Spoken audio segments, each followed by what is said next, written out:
It used to boast some of the best schools on the continent, but education in Venezuela is in decline. A deepening economic crisis has taken a toll on students and teachers alike. Jenny feels dedicated to her students and their education, but her salary of $7 a month is nearly not enough to get by. Teachers often work in several side jobs to make a living. In my case, I sell ice. Sometimes I look after children or elderly.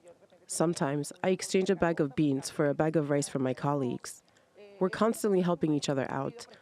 It's the only way we survive as teachers. Students has also become an issue for many schools where budget cuts have taken away school meals. This cafeteria used to fill up with students, but the school doesn't have the budget to offer meals anymore.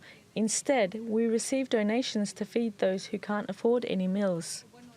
But donations don't stop some students from dropping out or teachers from leaving their jobs. In this school alone, since the beginning of the academic year, at least 11 teachers have had to quit their jobs, saying they can no longer survive on a teacher's salary.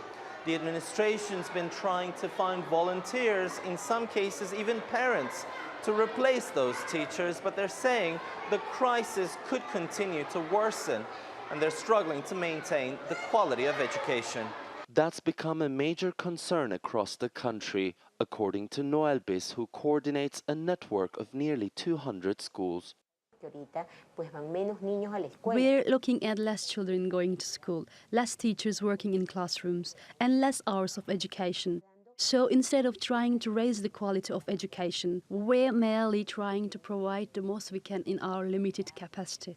Venezuela's socialist government once covered all of the expenses for students, but its economic troubles worsened by foreign sanctions have stretched budgets.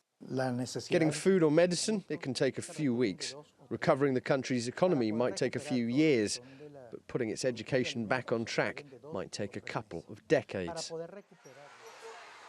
Many Venezuelans are getting through this crisis with the bare minimum, but an entire generation may be paying a price. Ediz Tiyansan, TRT World, Caracas.